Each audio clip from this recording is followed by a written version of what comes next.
Assalamualaikum warahmatullahi wabarakatuh. Selamat pagi teman-teman semuanya. Semoga tetap dalam lindungan Allah Subhanahu wa taala. Perkenalkan, saya Afifah Risminanti dan teman saya nantinya Zufani Sa'ufatila dan Zufani Maturifah. Kami akan mempresentasikan hasil diskusi dari kelompok kami mengenai desain pembelajaran PAI di sekolah dan madrasah, yaitu solusi desain pembelajaran PAI yang efektif di masa pandemi COVID-19. Yang pertama, saya akan membahas tentang definisi dan karakteristik desain pembelajaran PAI.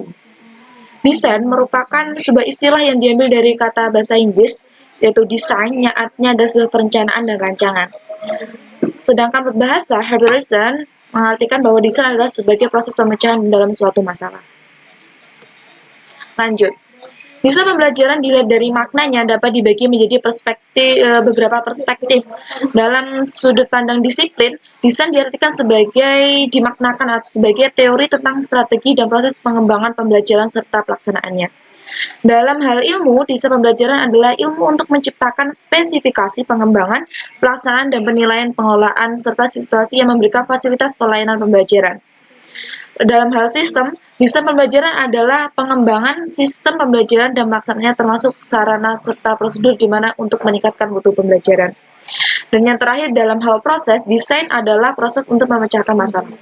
Dari pengertian-pengertian menurut para ahli dan makna-makna dari berbagai perspektif tersebut, kita dapat mengambil garis besar bahwa pengertian dari desain pembelajaran adalah proses menentukan tujuan pembelajaran, strategi, dan teknik untuk mencapai tujuan yang telah ditetapkan, serta merancang media yang dapat digunakan untuk efektivitas pencapaian tujuan pendidikan.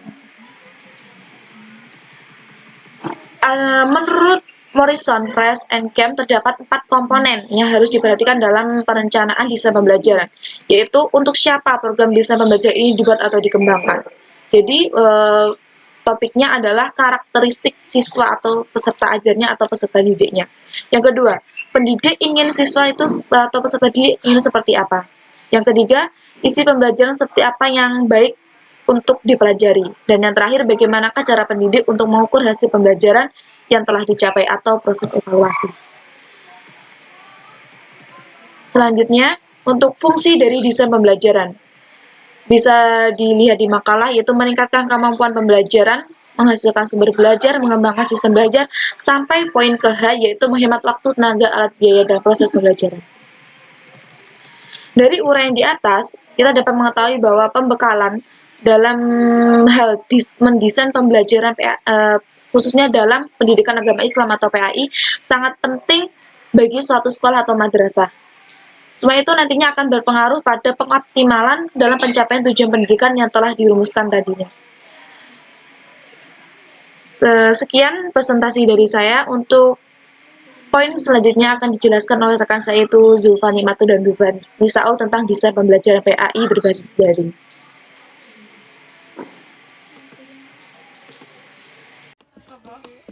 Bismillahirrahmanirrahim. Baik, saya Zulfani Maturifah akan melanjutkan presentasi dari teman saya. Nah, di sini saya akan mengulas sedikit tentang desain pembelajaran PAI berbasis daring. Nah, berhubung situasi pandemi COVID-19 seperti ini, pembelajaran di Indonesia itu diadakan secara daring atau dalam jaringan. Nah, apa toh pandemi COVID-19 itu? Nah, pandemi COVID-19 di sini datang di akhir tahun 2019 pada bulan Desember. Nah, di mana telah merubah pola hidup masyarakat, tidak terkecuali dalam bidang pendidikan sendiri. Nah, dalam menyikapi wabah pandemi COVID-19 ini, pemerintah negara Indonesia itu menetapkan social distancing atau yang di Indonesia itu lebih dikenal dengan physical distancing. Artinya itu menjaga jarak gitu loh.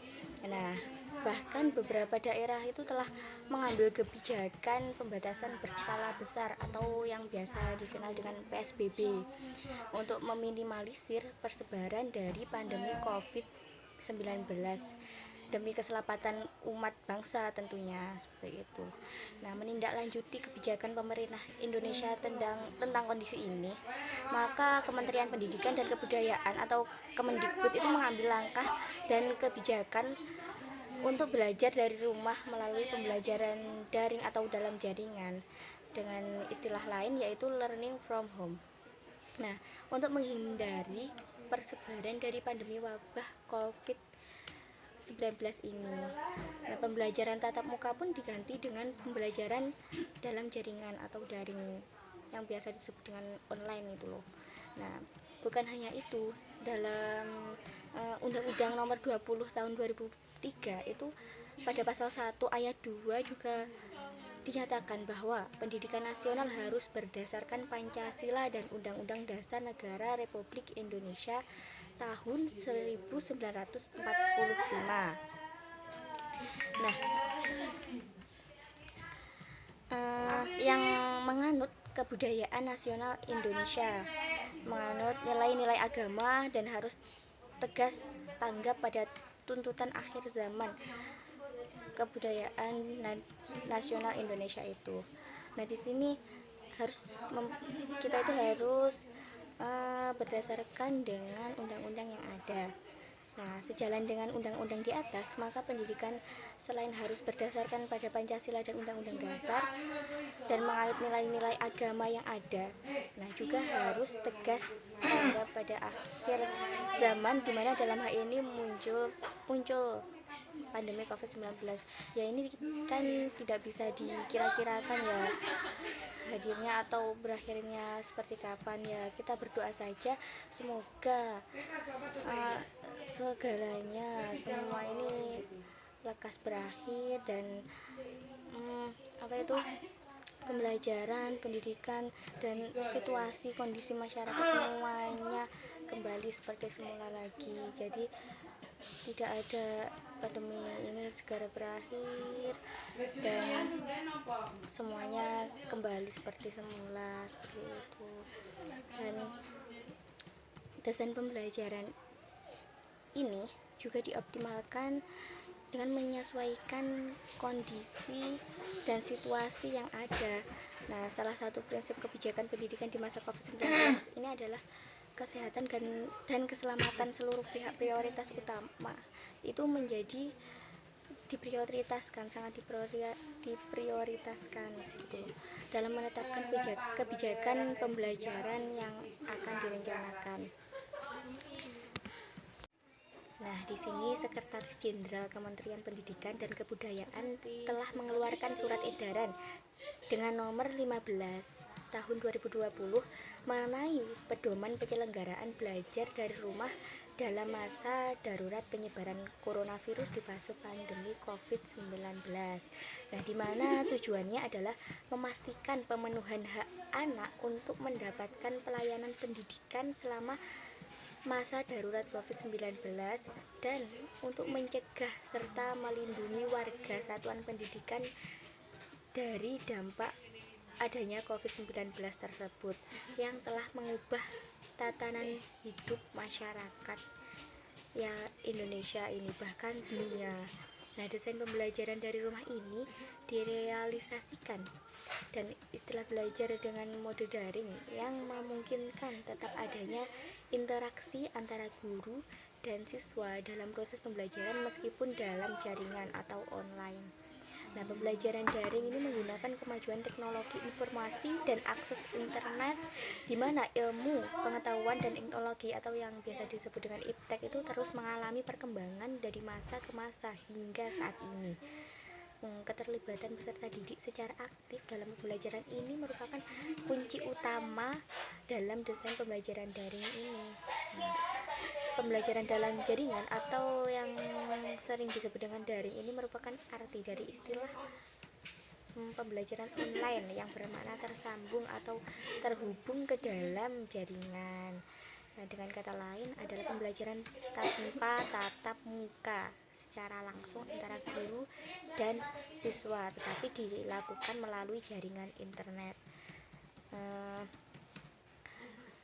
Di sini dari tempat yang berbeda-beda, jadi di pelosok juga bisa mengikuti, dari berbagai daerah itu bisa mengikuti walaupun tidak dalam satu tempat gitu. Nah, pembelajaran dengan mode dalam jaringan atau daring ini menjelaskan pendekatan pembelajaran dengan mode daring yang memiliki karakteristik tersendiri. Nah, diantaranya yaitu sebagai berikut. Yang pertama, yaitu menuntut pembelajaran agar mampu membangun dan menciptakan pengetahuan secara mandiri. Nah, yang kedua, pendidik akan berkolaborasi dengan pendidik lain dalam membangun pengetahuannya dan memecahkan masalah secara bersama-sama. Jadi apabila ditemukan permasalahan gitu bisa dimusyawarahkan dan dipecahkan bersama-sama. Nah, yang ketiga yaitu membentuk suatu komunitas pembelajar yang inklusif. Nah, yang selanjutnya yang keempat yaitu memanfaatkan media laman atau dalam hal ini biasa disebut dengan di website seperti itu yang bisa diakses melalui internet. Nah, pembelajaran berbasis komputer, kelas virtual, terus dan kelas digital serta interaktivitas, kemandirian, aksesibilitas dan pengayaan ini bisa diterapkan di sini.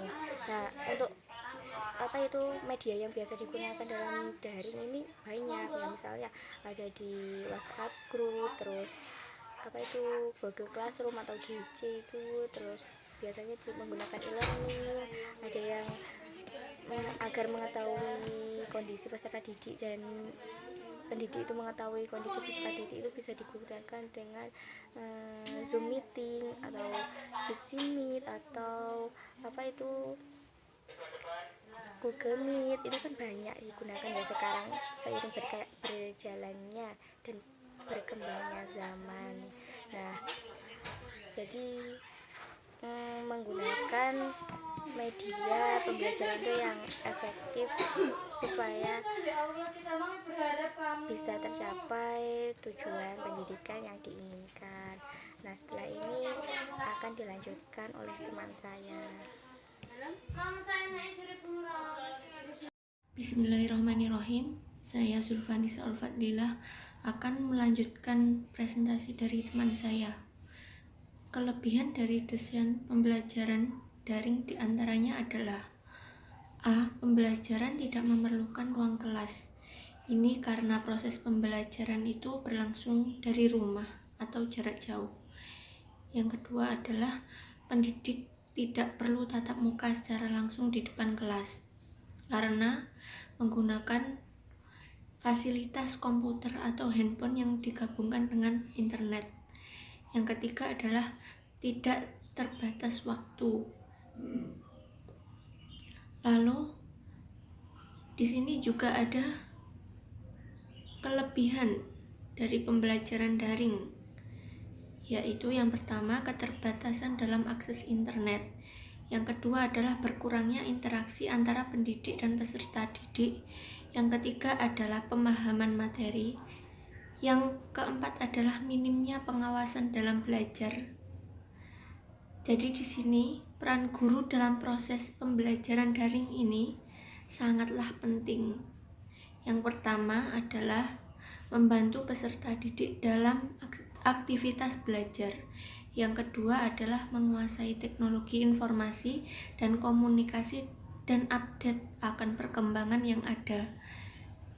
Yang ketiga adalah menciptakan suasana belajar yang interaktif, inspiratif, dan menyenangkan, serta memberikan evaluasi serta umpan balik setelah proses pembelajaran berlangsung.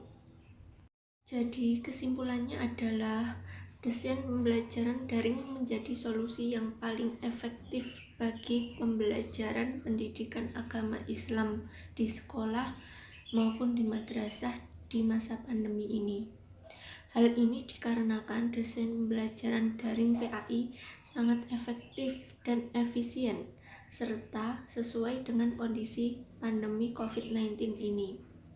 Dengan segala kelebihannya, desain pembelajaran daring ini dapat menembus ruang dan waktu yang ada karena batasan interaksi saat pandemi ini.